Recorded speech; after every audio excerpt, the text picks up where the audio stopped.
আমি ইন্ডিয়াকে হুঁশিয়ারি করতে চাই, তারা কেন বারবার এই ভুলটা করতেছে যেটা তারা গুজরাটে করে। ইন্ডিয়ার গুজরাটের কসাই মোদিকে একটা কথা বলতে চাই, ভুলে গেলে চলবে না, আমরা বাংলাদেশি, আমরা স্বাধীন সার্বভৌম রাষ্ট্রে বসবাস করি। তুমি গুজরাটের ব্যবহার বাংলাদেশের সাথে করতে পারবা না। শরীরে রোদ লাগাইতেছিলাম, যদিও দুবাইতে যখন ছিলাম এই রোদ দেখে ডরাইতাম, বাট বাংলাদেশের রোদটাকে খুব উপভোগ করি। শান্তি তো কোথাও নাই, তাই ভাবলাম একটু কথা বলি। এখন বাংলাদেশ টাইম 3টা বাজে, মানে বিকাল 3টা বলেন, দুপুর যেটাই বলেন। তো আমি জাস্ট একটা কথাই বলতে চাই যে সংখ্যালঘু সংখ্যালঘু আর কত মারাবেন, সংখ্যালঘু কত মারাবেন। আপনারা যখন ইন্ডিয়াতে মুসলিমদের আঘাত করেন, আমরা তো সংখ্যালঘুর কথা বলি না, অবশ্যই ইন্ডিয়াতে তো আপনাদের মুসলিম সংখ্যালঘু, কই তখন তো আমরা কিছু বলি না।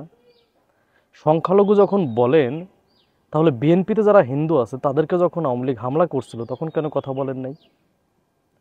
গয়েশ্বরচন্দ্র বাবুকে যখন মারলো রায়ের বাজারে তখন তো কোনো কথা বলেন নাই, তখন তো আপনাদের মন কান্না কান্না করে নাই।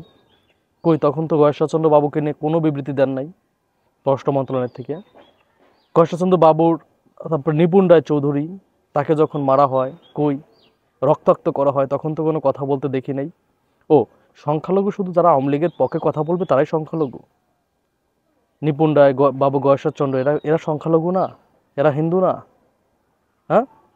আর বাংলাদেশের যারা সনাতনী ধর্মের যারা আছো, যারা নিজেদেরকে সংখ্যালঘু দাবি করো, তোমাদের প্রতিবাদ কোথায় ছিল যখন বাবু গয়েশ্বরচন্দ্র বাবুকে হামলা করা হয়, নিপুণ রায়কে হামলা করা হয়, তখন তো তোমাদের প্রতিবাদ দেখি নাই। এখন তোমরা ওই নাম কি চিন্ময় কৃষ্ণকে গ্রেপ্তার করার পরে তোমাদের আত্মা কান্নাকাটি করতেছে যে তোমরা সংখ্যালঘু, তোমাদের উপর নির্যাতন হয়। যখন আওয়ামী লীগ বিএনপির হিন্দু ধর্মের যারা ছিল তাদেরকে হামলা করছে, তখন তোমাদের এই কথাগুলো মনে পড়ে নাই। ও, তোমরা তো আসোই এই শেখ হাসিনাকে হেল্প করার জন্য, তোমরা তো আর আওয়ামী লীগকে মানে বিএনপিকে হেল্প করতে চাও না, এটা তো আমরা ভালো করেই জানি। তো সংখ্যালঘু ফোটানোর আগে, বাংলাদেশে যারা আসো, সংখ্যালঘু ফোটানোর আগে সংখ্যালঘু যেন সব ক্ষেত্রেই সমানভাবে প্রয়োগ করা হয়, এটা মাথায় রাখতে হবে। বিএনপিতে যারা নির্যাতিত হয়েছে সনাতন ধর্মের, তাদের পক্ষে কেন কথা বলো নাই তখন? সো তাদের পক্ষে যখন কথা বলো নাই, তোমরা এখনও চুপ থাকো, তোমাদের কথা বলার কোনো অধিকার নাই।